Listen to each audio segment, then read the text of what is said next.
Hello friends, आज से हम नया चैप्टर 11 जो है direct and indirect in proportion.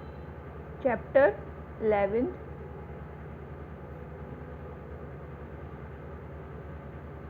Direct and indirect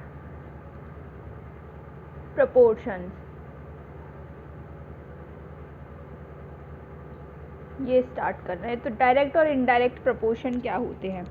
तो डायरेक्ट प्रोपोर्शन वो होता है जिसमें एक वैल्यू को इंक्रीज़ करने पे दूसरी वैल्यू भी इंक्रीज़ हो, वो डायरेक्ट प्रोपोर्शन होता है। फॉर एग्ज़ाम्पल, जैसे कि मैंने 1 kg शुगर 20 रुपीज़ की ली, ओके। तो 2 kg शुगर कितने की होगी? 1 kg शुगर 20 रुपीज़ की है, तो 2 kg शुगर 2 इंटू 20 यानी 40 रुपीज़ की। 3 kg शुगर हुई 3 इंटू 20 यानी 60 रुपीज़ की हुई। तो यहाँ पे देखो, जब quantity of sugar upon increase करते जा रहे हैं 1 से 2, 2 से 3, तो जो प्राइस है वो भी इंक्रीज़ हो रही है। पहले 1 kg की 20, 2 kg की 40, 3 kg की 60। तो एक वैल्यू को इंक्रीज़ करने पे दूसरी वैल्यू भी इंक्रीज़ हो रही है, या फिर एक वैल्यू को डिक्रीज़ करने पे दूसरी वैल्यू भी डिक्रीज़ हो रही है, तो वो डायरेक्ट प्रोपोर्शन होता है, ठीक है। और इसका जस्ट अपोजिट इनडायरेक्ट प्रोपोर्शन होता है, जैसे कि एक वैल्यू को इंक्रीज़ करने पे दूसरी वैल्यू डिक्रीज़ हो, या दूसरी वैल्यू को एक वैल्यू को डिक्रीज़ करने पे दूसरी वैल्यू इंक्रीज़ हो, तो वो इनडायरेक्ट प्रोपोर्शन होता है, ओके। इसके लिए एग्जांपल, जैसे कि 20 चॉकलेट्स हैं। 20 चॉकलेट्स अगर एक बच्चे को देंगे, एक चिल्ड्रन को, तो उसको सारी 20 मिल जाएगी। अब इस 20 चॉकलेट्स को हमें डिस्ट्रीब्यूट करना है कुछ 2 बच्चों में, तो हर बच्चे को 10-10 मिलेगी, ठीक है। ये 2 बच्चों के लिए। अगर हमने इसको 20 चॉकलेट्स को 4 बच्चों में डिस्ट्रीब्यूट की, तो कितनी? हर बच्चे को 5-5 मिलेगी। तो देखो, इसमें जो अपन जैसे कि वैल्यू जब इंक्रीज़ कर रहे, एक बच्चे को 20 मिली, 2 बच्चे को 10-10 मिली, तो जब हम बच्चों का नंबर ऑफ़ चिल्ड्रन इंक्रीज़ कर रहे हैं, तो जो क्वांटिटी है चॉकलेट्स को, हर बच्चों को, मतलब हर एक अलग अलग बच्चों को, वो डिक्रीज़ हो रही है। यानी कि एक वैल्यू इंक्रीज़ हो रही है तो दूसरी वैल्यू क्या हो रही है? डिक्रीज़ हो रही है। तो ये इनडायरेक्ट प्रोपोर्शन होता है। तो समझ में आया डायरेक्ट और इनडायरेक्ट प्रोपोर्शन क्या होता है? डायरेक्ट प्रोपोर्शन में से मैं एक वैल्यू को इंक्रीज़ करने पे दूसरी वैल्यू इंक्रीज़ होना, या एक वैल्यू को डिक्रीज़ करने पर दूसरी वैल्यू भी डिक्रीज़ होना। और इनडायरेक्ट प्रोपोर्शन, एक वैल्यू को इंक्रीज़ करने पे दूसरी डिक्रीज़ होना, या एक वैल्यू को डिक्रीज़ करने पे दूसरी इंक्रीज़ होना, ये इनडायरेक्ट प्रोपोर्शन होता है, ओके।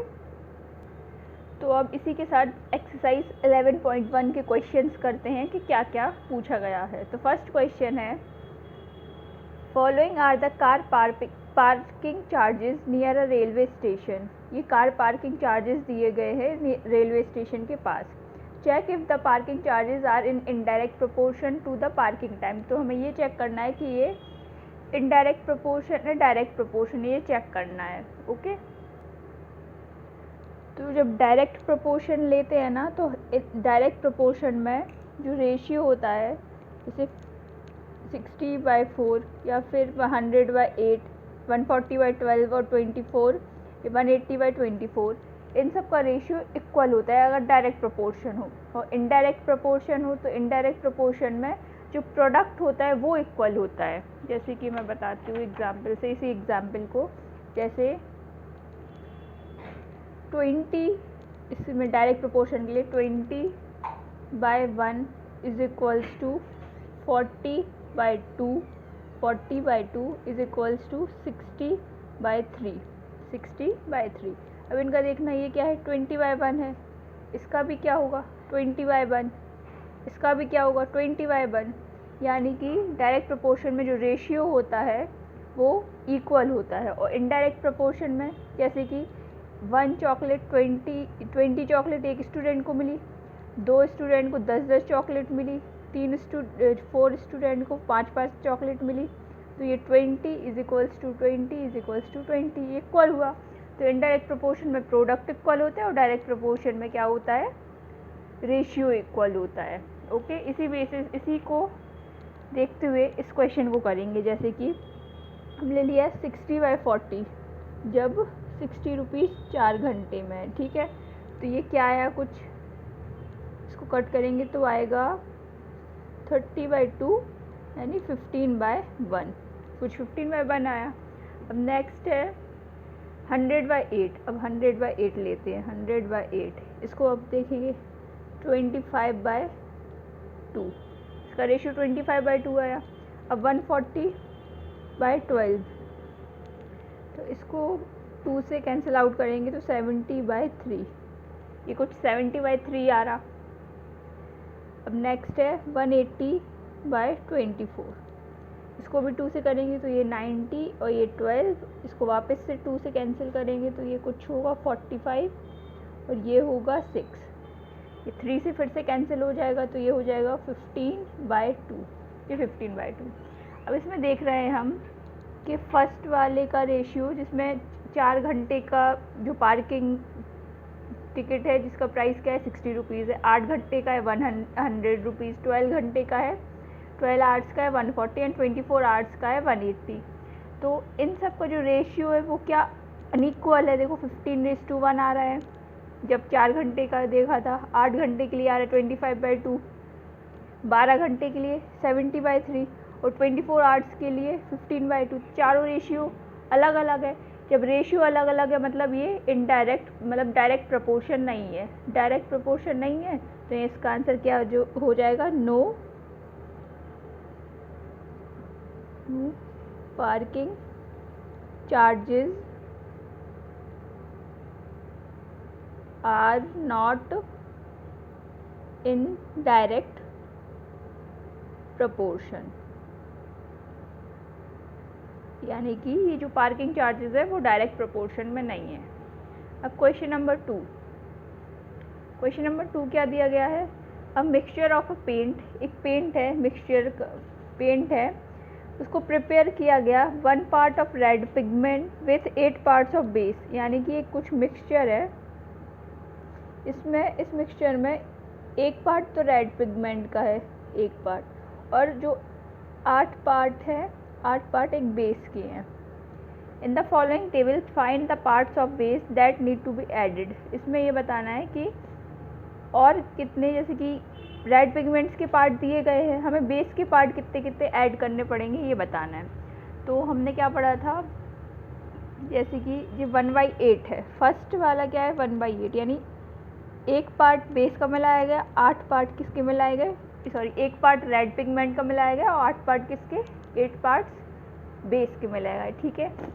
अगर ये डायरेक्ट प्रोपोर्शन में तो ये इक्वल होना चाहिए किसके, 4, इसको मान लो x है, ठीक है, तो 4/x ये इक्वल किसके होगा, 7/ ये y मान लो y इज इक्वल्स टू 12/ ये z मान लो z इज इक्वल्स टू ये 20/ इसको कुछ p मान लो p। ये सारे रेशियो इक्वल होंगे क्योंकि डायरेक्ट प्रोपोर्शन में होंगे तो, ठीक है। अब यहाँ से हम x y z की वैल्यू निकाल लेंगे। तो सबसे पहले 1/8 इज इक्वल्स टू 4/x, तो ये क्रॉस मल्टीप्लाई हो जाएगा तो x इज इक्वल्स टू 4 × 8 यानी कि 32, तो x की वैल्यू क्या आ गई 32। अब y के लिए 1/8 इज इक्वल्स टू 7/y, तो y cross multiply 7 is equals to 8 × 7 56, तो y 56 आ गया। अब 1/8 इज इक्वल्स टू 12/z, तो z इज इक्वल्स टू 12 8 ज़ा 96, तो ये z की वैल्यू 96 आ गई। अब लास्ट क्या है 20/p इज इक्वल्स टू 1/8, इसको करेंगे क्रॉस मल्टीप्लाई तो p इज इक्वल्स टू क्या आ जाएगा 160, यानी कि ये बेस है ना उसकी वैल्यू हमें पता चल गई। इसकी क्या है, जब 4 पार्ट रेड पिगमेंट के मिक्स किए तो तब 32 पार्ट्स किसके लिए किए, बेस के। जब 7 पार्ट्स किए रेड पिगमेंट के तो 56 पार्ट्स किए बेस के। 12 पार्ट्स किए रेड पिगमेंट के तो 96 पार्ट्स किए बेस के मिक्स, और 20 पार्ट्स किए तब 160 पार्ट किए किसके, बेस के। तो ये सेकेंड क्वेश्चन था। ओके, क्वेश्चन नंबर थर्ड क्या है, इन क्वेश्चन 2 यानी जो क्वेश्चन 2 था if one part of red pigment required 75 parts of base, मतलब इसमें कुछ ऐसी टेबल है, ये टेबल बनाते हैं, ये रेड पिगमेंट हो गया, रेड पिगमेंट, ये हो गया बेस जो कि ml में है, ठीक है। इन्होंने बोला है कि एक पार्ट में 75 ml को मिक्स किया, तो पूछा गया है जब एक पार्ट रेड पिगमेंट का लिया तो 75 ml बेस का लिया, तो इन्होंने पूछा है कि अगर कितना हम रेड पिगमेंट लेंगे जिसमें 1800 ml बेस मिक्स होगा, ठीक है। तो क्या करते हैं, जब ये डायरेक्ट प्रोपोर्शन में, direct proportion 1/75 is equals to, इसको कुछ x मान लो, तो x अपॉन 1800, ओके। तो अब क्या हो जाएगा, 1 into 1800 is equals to x into 75। अब यहाँ पे x जो 75 है ये मल्टीप्लाई में, तो इधर जाकर डिवाइड में हो जाएगा, तो x is equals to 1800 upon 75। अब इसको कैंसिल आउट करेंगे, जैसे 3 से गया तो ये 600 डिवाइडेड बाय 25। अब ये जाएगा, ये 25 से पूरा कैंसिल आउट हो जाएगा, कितने टाइम्स, 24 टाइम्स, ओके। x की वैल्यू क्या आ जाएगी, 24, यानी 24 पार्ट्स रेड पिगमेंट के मिक्स होंगे जब 1800 ml बेस का यूज़ हो रहा है, ओके। क्वेश्चन नंबर 4 क्या है, ये machine in a soft drink factory fills 840 bottles in 6 hours, यानी 6 घंटे में 840 बॉटल्स फिल करती है एक मशीन सॉफ्ट ड्रिंक की, ठीक है, सॉफ्ट ड्रिंक फैक्ट्री में। How many bottles will it fill in 5 hours, ये बताना है कि 5 घंटे में कितनी फिल करेंगी। तो सबसे पहले टेबल बनाते हैं इसकी, बॉटल्स, यहाँ पे टाइम कितने में, आवर्स में, तो 840 बॉटल्स कितने घंटे में, 6 आवर्स में करी, तो हमें बतानी है 5 घंटे में कितनी बॉटल्स फिल होंगी। तो इट इज़ इन, कैसे करेंगे, it is in direct proportion, कैसे डायरेक्ट प्रोपोर्शन में, वो ये समझ में आया।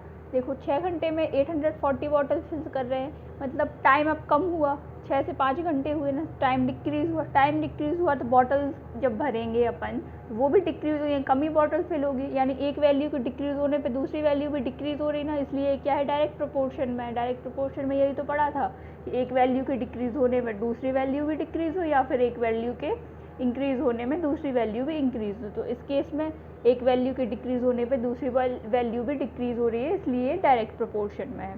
तो डायरेक्ट प्रोपोर्शन में फिर क्या होता है, इन दोनों का रेशियो इस वाले रेशियो के इक्वल हो जाता।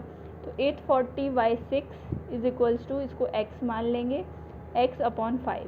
अब क्या हो जाएगा, क्रॉस मल्टीप्लिकेशन, तो 840 into 5 is equals to 6 into x. यहाँ पे 6 मल्टीप्लाई में, इधर जाके क्या हो जाएगा, डिवाइड में, तो 840 into 5 upon 6 is equals to x।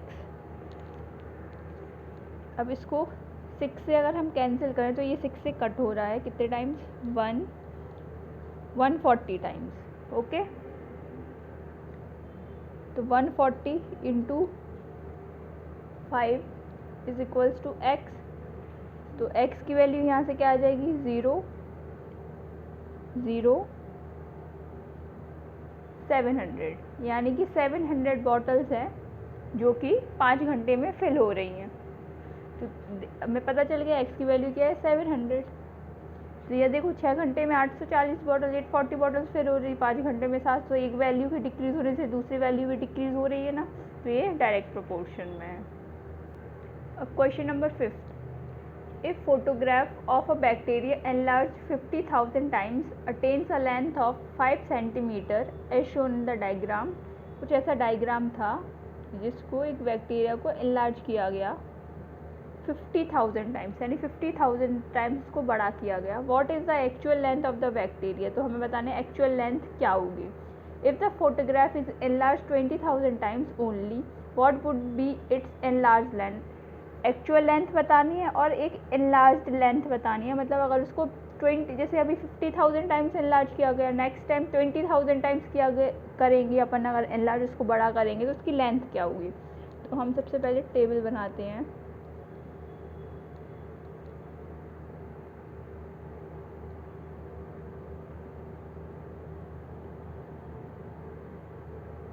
Photograph enlarged upon length. Length किस में है? सेंटीमीटर में। ठीक है, तो हमें क्या दिया गया है? जब 50,000 टाइम्स एनलार्ज की गई तब उसकी लेंथ थी 5 सेंटीमीटर। हमें एक बार क्या बताना है कि जब उसकी एक्चुअल लेंथ यानी कि वो बहुत छोटा, मतलब ना के बराबर होगा, 1 सेंटीमीटर के बराबर।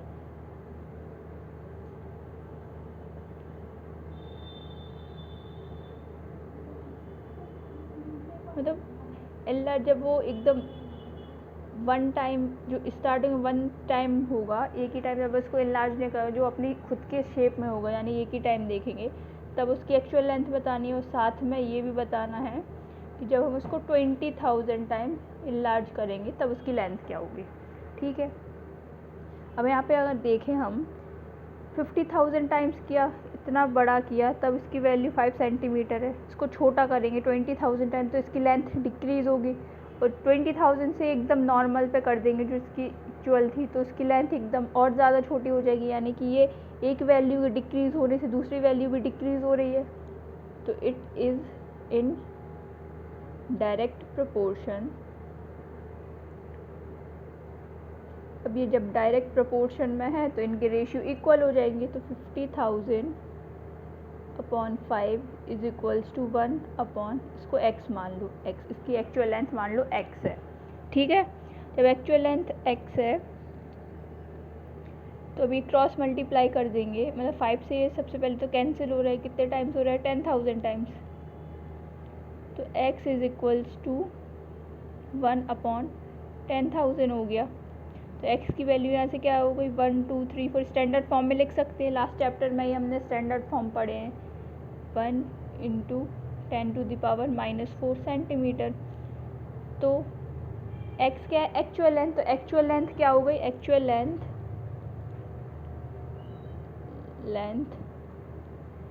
इज इक्वल्स टू 10⁻⁻4 सेंटीमीटर हो गई। Actual length of bacteria 10⁻⁻4। अब निकालना क्या है कि जब 20,000 टाइम्स एनलार्ज किया गया तब उसकी वैल्यू, इसको y मान लो, तब उसकी लेंथ क्या होगी? तो 50,000 upon 5 is equals to 20,000 upon y। Cross multiply कर देंगे, ये तो ये कैंसिल हो गया 10,000 टाइम्स, तो 10,000 y इज इक्वल्स टू 20,000। तो y यहाँ से क्या हो जाएगा? ये 20,000 बाई 10,000, तो y is equals to 2 centimetre. जब 20,000 टाइम्स एनलार्ज किया गया तब उसकी लेंथ 2 सेंटीमीटर थी, 50,000 पे 5 सेंटीमीटर थी, और जब वो नॉर्मल अपने शेप में था तब उसकी लेंथ थी 10⁻⁻4 सेंटीमीटर। ओके, तो ये हमें पता चल गई लेंथ। तो इससे हमें ये भी दिख रहा है कि जब वैल्यू को कम करते जा रहे थे तो उसकी लेंथ भी कम होती जा रही थी, लेंथ भी देखो डिक्रीज होती जा रही थी। तो ये डायरेक्ट प्रोपोर्शन में है। Question number 6, in a model of a ship the mast is 9 centimeter high while the mast of the actual ship is 12 centimeter high. If the length of the ship is 28 meter, how long is the model ship? एक model ship है, एक real वाली ship है, तो उसमें जो moist, मतलब moist ये होता है जो शिप में कुछ इस टाइप के होते हैं, तो ये मैस्ट होता है किसी भी बोट में। ठीक है, तो इस जो मॉडल शिप थी ना उसमें 9 सेंटीमीटर हाई मैस्ट था, और जब एक्चुअल शिप थी उसमें 12 सेंटीमीटर हाई थी। लेंथ ऑफ द शिप 28 है, तो मॉडल शिप की लेंथ बतानी है। तो मतलब अगर हम यहाँ पे लिखें actual ship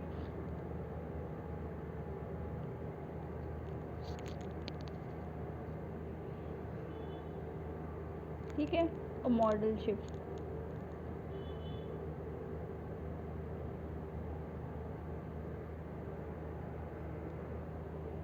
sorry, actual ship में मॉडल शिप नहीं लिखना था, यहाँ पे टेबल से बनेगी लेंथ। क्रॉस कर दें।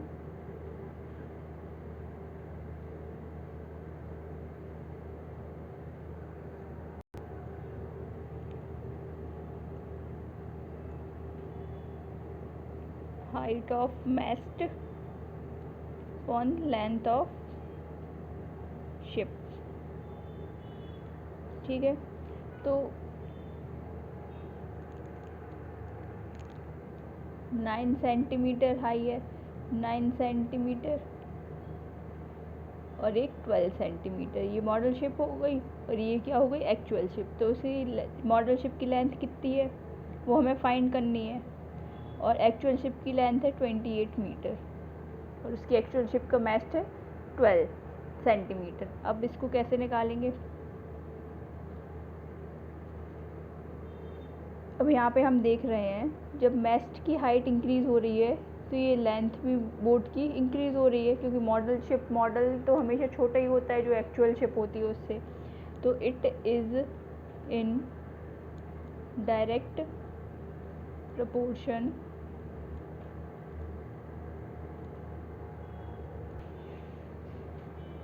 ठीक है, यहाँ पे मीटर नहीं लिखते, यहाँ पे लिख दिए ये मीटर में है और ये सेंटीमीटर में है। तो अब जब ये डायरेक्ट प्रोपोर्शन में है तो 9 अपॉन यहाँ पे x मान लो, ये x है, x is equals to 12 upon 28। ठीक है, अब ये 9 3 टाइम्स जाएगा और 12 4 टाइम्स, और 4 से 28 7 टाइम्स। अब क्रॉस मल्टीप्लाई कर देंगे तो 7 into 3 is equals to x into 1।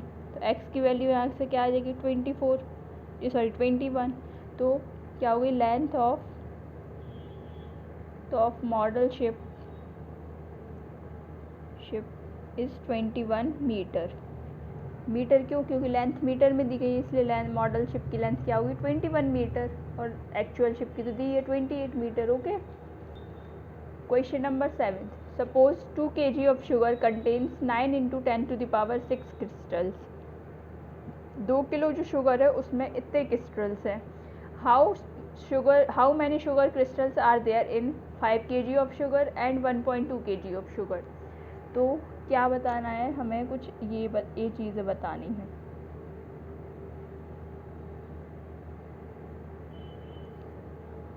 Quantity of sugar और यहाँ पे क्या शुगर क्रिस्टल्स। ठीक है, तो उनने बोला है 2 kg में 9 into 10 to the power 6 crystals है। तो हमें बताना है 5 kg में कितने हैं और 1.2 kg में कितने हैं। यहाँ पे क्वांटिटी ये kg में दी गई है। ठीक है, तो 2 kg में इतने दिए गए, 5 kg में 1.2 kg में बताना है। अब देखो, जब 2 kg में इतने क्रिस्टल्स है तो ये 2 के डबल से भी ज़्यादा है। 5 kg है ना, 2 के डबल से भी ज़्यादा है, तो उसमें और ज़्यादा क्रिस्टल्स हो गए।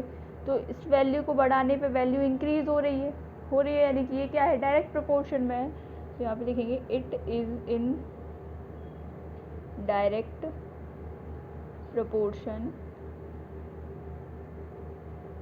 अब डायरेक्ट प्रोपोर्शन में है तो इनके रेशियो इक्वल होंगे, तो 2/9 into 10 to the power 6 is equals to 5 upon, इसको x मान लो, इसको y upon x is equals to 1.2 upon y।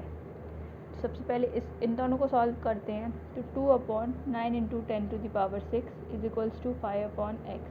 अब इसका क्रॉस मल्टीप्लाई कर देंगे, 2 into x is equals to 9 into 5 into 10 to the power 6। तो x यहाँ पे 2 मल्टीप्लाई में, तो इधर डिवाइड में आ जाएगा, तो 9 into 5 into 10 to the power 6 by 2, तो ये 45। x is equals to 45 into 10 to the power 6 by 2, ये 2 से कैंसिल कर देंगे तो x की वैल्यू आ जाएगी कुछ 22.5 into 10 to the power 6 crystals. क्या हो जाएगी 22.5 into 10 to the power 6 crystals होंगे जब 5 kg ऑफ शुगर होगी। देखो वैल्यू इंक्रीज हुई ना, 2 kg में 9 इंटू 10⁶ थे और 5 kg में 22 इंटू 5 इंटू 10⁶ हो गए। अब 1.2 kg का निकालना है, तो 1.2 kg के लिए 1.2 upon y is equals to 2 upon 9 into 10⁶। अब इसको क्रॉस मल्टीप्लाई कर देंगे, या फिर इसको जब पॉइंट कटता है तो डिवाइड में एक 10 एक 0 आ जाता है, 10 आ जाता है। तो अब इसको देखें, 9 into 12 into 10⁶ is equals to 2 into y. 2 divide में चला जाएगा, या 2 से 12 6 टाइम्स कैंसिल हो जाएगा। 9 6 कितना होता है, 9 6 54। तो 54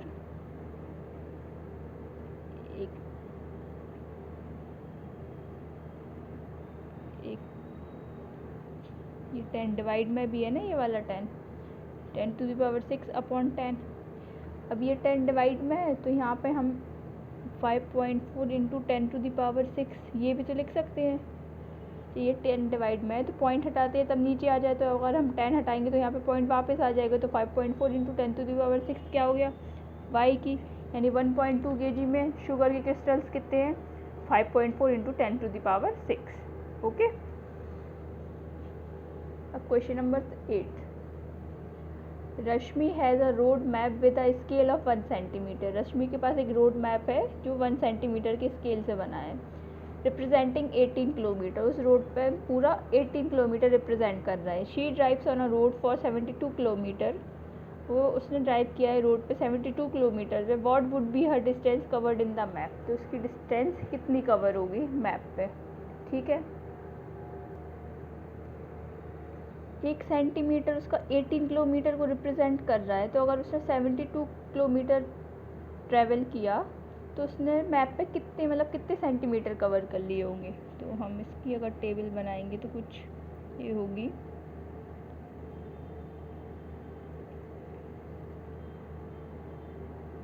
स्केल ऑफ ऑन मैप जो कि सेंटीमीटर में है, अपॉन डिस्टेंस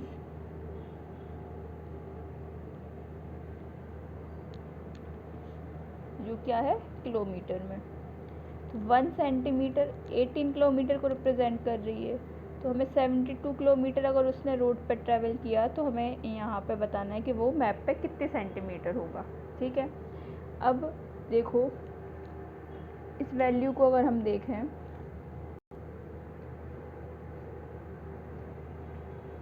18 से 72 किलोमीटर हुई, यानी कि ये इंक्रीज़ कर रही। जब 18 1 को रिप्रेजेंट कर रहे हैं, यानी कि कुछ इंक्रीज ही वैल्यू होगी जो कि 72 को रिप्रेजेंट कर रही होगी, यानी कि ये किस में है, it is in direct proportion. तो इसकी ratio 1/18 is equals to x/72, ठीक है। तो ये डिवाइड में तो इधर जाकर क्या हो जाएगा, मल्टीप्लाई में। तो 1 into 72/18 is equals to x। 18 से 72 4 टाइम्स, तो यहाँ से x की वैल्यू क्या आ गई 4, यानी कि 72 किलोमीटर में वो कितने सेंटीमीटर कवर्ड हो रहा है रोड मैप के, 4 सेंटीमीटर। कितने, 4 सेंटीमीटर कवर्ड हो रहा है। जो उसने रिप्रेजेंट किया ना स्केल पे 1 सेंटीमीटर को 80, तो 72 1 सेंटीमीटर को 18 किलोमीटर, तो 72 किलोमीटर में रोड मैप पे वो जो स्केल है ना उस पर कितने डिस्टेंस हो जाएगी, 4 सेंटीमीटर होगी। कितने, 4 centimetre. Question number 9, a 5 meter 60 centimeter high vertical pole cast a shadow of 3 meter 20 centimeter long। एक कोई पोल है तो वो शेडो कास्ट कर रहा है, 5 मीटर और 60 सेंटीमीटर का पोल है जो कि 3 मीटर और 20 सेंटीमीटर लॉन्ग शेडोज़ की बन रही है, ठीक है। Find at the same time, उसी टाइम पे length of a shadow cast by another pole, एक दूसरा पोल है जिसकी हाइट इतनी है तो उसकी लेंथ बतानी है। और सेकंड पूछा गया है height of a pole which cast a shadow of 5 metre long, एक पोल की हाइट बतानी है जिसकी शेडो कितनी है, 5 मीटर लॉन्ग है, ठीक है। तो हम अगर टेबल बनाएंगे तो क्या हाइट पोल की, ठीक है, और दूसरी चीज़ क्या होगी, लेंथ शैडो की, शैडो, ठीक है। अगर हम देखें तो सबसे पहले क्या है, जब 5 मीटर और 60 सेंटीमीटर, और इसको पूरा उसमें लिखें, क्या कहते हैं, सेंटीमीटर में अगर इसको पूरा लिखे तो लिखेंगे 560, और ये सेंटीमीटर में, उसको भी सेंटीमीटर में कर लेते हैं, सबको सेंटीमीटर में, ठीक है। 560 पे कितनी शेडो हो रही है, 320 सेंटीमीटर। फर्स्ट में बताना है कि अगर length of shadow cast by another pole, shadow बतानी है जो कि 1050 सेंटीमीटर हाइट है उस पोल की, तो इसकी शेडो बता दी है जो कि x है मान लो। दूसरी बताने हाइट बतानी है पोल की, अगर उसकी सेंटीमीटर 500 सेंटीमीटर, उसकी जो लेंथ है शेडो की वो 500 सेंटीमीटर है, तो उसकी क्या बतानी है हमें, लेंथ बतानी, हाइट बतानी है उस पोल की, ठीक है। तो ये हमें पता चल रहा है, it is in direct proportion, ठीक है। अगर ये डायरेक्ट प्रोपोर्शन में है तो इनके रेशियो इक्वल हो जाएंगे, तो 560 upon 320 is equals to 1050 upon x is equals to y upon क्या होगा 500। तो हम पहले इसको सॉल्व करेंगे, फिर इन दोनों को करेंगे, इन दोनों को करते हैं। 560 upon 320 is equals to 1050 upon x, तो ये 0 से 0 कैंसिल हो गया, 8 से भी ये दोनों कैंसिल हो रहे हैं, ये 7 टाइम्स, ये 4 टाइम्स, ठीक है। अब क्रॉस मल्टीप्लाई कर देंगे तो 7x is equals to 1050 into 4, तो ये 7 यहाँ मल्टीप्लाई से डिवाइड में चला जाएगा, तो 1050 इंटू 4 अपॉन 7 से अगर हम देखें तो ये पूरा कट हो रहा है कितने टाइम्स, 150 टाइम्स, तो x की वैल्यू यहाँ से क्या आ गई, 150 इंटू 4, तो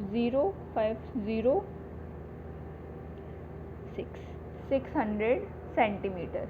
यानी कि जब 1050 सेंटीमीटर हाइट थी पोल की, तब उसकी शेडो थी क्या, 600 सेंटीमीटर। इसको हम मीटर में चेंज कर लेंगे तो इसको लिख सकते हैं 6 metre is equals to 6 metre, क्या हो जाएगा 6 मीटर में, क्यों हो जाएगा, सेंटीमीटर से मीटर में चेंज करने के लिए 100 से डिवाइड होता है, तो 100 से डिवाइड करेंगे तो ये 6 मीटर हो जाएगा। अब हम देखते हैं कि जब हमें शेडो दी गई है 500 सेंटीमीटर, तो उसकी हाइट क्या होगी पोल की actual, 560 upon 320 is equals to y upon 500, तो हमें ये दिख रहा है, ये कैन 0 से 0 कट, ये 7 टाइम्स, ये 4 टाइम्स, तो अब cross multiply 7 into 500 upon 4 is equals to y। अब हमें ये दिख रहा है, ये 500 4 से कैंसिल आउट हो रहा है कुछ 125 times is equals to y। अब इसको करेंगे तो ये आएगा 7 5 ज़ा 35, 3 कैरी, 7 2 ज़ा 14 और 3 17, 1 कैरी, 7 1 ज़ा 7 1 8, 875 सेंटीमीटर। तो हाइट पोल की क्या हो जाएगी, 875 सेंटीमीटर, जब 500 सेंटीमीटर उसकी शेडो की लेंथ है। तो इसको मीटर में कैसे लिख सकते हैं, 8 मीटर और 75 सेंटीमीटर, ये क्या हो जाएगी height of pole, 8 metre 75 centimetre. Okay. 10th question है, a loaded truck travels 14 kilometre in 25 minute. एक ट्रक है जो कि 14 किलोमीटर ट्रैवल करता है 25 मिनट में, 25 मिनट्स में। If the speed remains the same, अगर उसकी स्पीड सेम रही तो how far can it travel in 5 hours, अगर उसकी स्पीड सेम ही है, पूरे सेम टाइम से चल रहा है, तो वो कितने 5 घंटे में कितने ट्रैवल कर लेगा। तो हम लिखते हैं डिस्टेंस जो कि है क्या किलोमीटर में, और टाइम को हम मिनट में कर लेते हैं, मिनट, ठीक है। जब 14 किलोमीटर चला तो 25 मिनट्स में कवर कर ली, तो हमें बताना है 5 घंटे में, तो 5 घंटे में कितने मिनट्स होंगे, 1 घंटे में 60 मिनट्स होते हैं, 1 आवर में 60 मिनट्स होते हैं, 1 hour is equals to 60 minutes. तो 5 आवर में 5 इंटू 60 क्या हो जाएगा, कुछ 300 मिनट्स। ठीक है, यानी 300 मिनट्स में वो कितने डिस्टेंस ट्रेवल कर लेगा। तो जैसे कि हम यहाँ से जाते हैं, कुछ आधे घंटे में हम 2 किलोमीटर डिस्टेंस कर लेते हैं कवर। हम स्पीड हमारी सेम है तो हम 2 किलोमीटर तक हम चल लेते हैं। ठीक है, तो हमसे बोला गया कि हम 1 घंटे में कितना चल लेंगे अगर वही सेम स्पीड से हम चलते रहे तो हम 1 घंटे में 4 किलोमीटर चल लेंगे। यानी कि जब हमारा टाइम इंक्रीज़ हो रहा है तो डिस्टेंस भी हमारी इंक्रीज़ हो रही है। तो यहाँ पे भी टाइम इंक्रीज़ हो रहा है। पहले 25 मिनट्स में 14 किलोमीटर कवर्ड की, तो 300 मिनट्स में कितनी कवर करेंगे। तो टाइम इंक्रीज़ हो रहा है तो ऑफकोर्स डिस्टेंस भी इंक्रीज़ होगी, ज़्यादा डिस्टेंस कवर कर लेंगे। तो क्या है, ये डायरेक्ट प्रोपोर्शन में है, it is in direct proportion. Direct proportion में तो इनका रेशियो क्या हो जाएगा, इक्वल। तो 14/25 इज इक्वल्स टू, इसको x मान लो, x अपॉन 300। तो ये क्रॉस मल्टीप्लाई हो जाएगा, तो 14/25 into 300 is equals to x। तो ये इससे कैंसिल आउट कितने टाइम्स हो जाएगा, 12 टाइम्स। 25 से 300 कैंसिल हो गया 12 टाइम्स। तो x is equals to 14 into 12। तो यहाँ से x की वैल्यू क्या आ गई, 168। यानी कि वो 168 किलोमीटर 300 मिनट्स में 168 किलोमीटर कवर कर लेगा डिस्टेंस। यानी 5 आवर्स में वो 168 किलोमीटर डिस्टेंस कवर कर लेगा। ओके, इसी के साथ एक्सरसाइज 11.1 कंप्लीट होती है। नेक्स्ट वीडियो में हम 11.2 एक्सरसाइज करेंगे। तब तक के लिए बाय।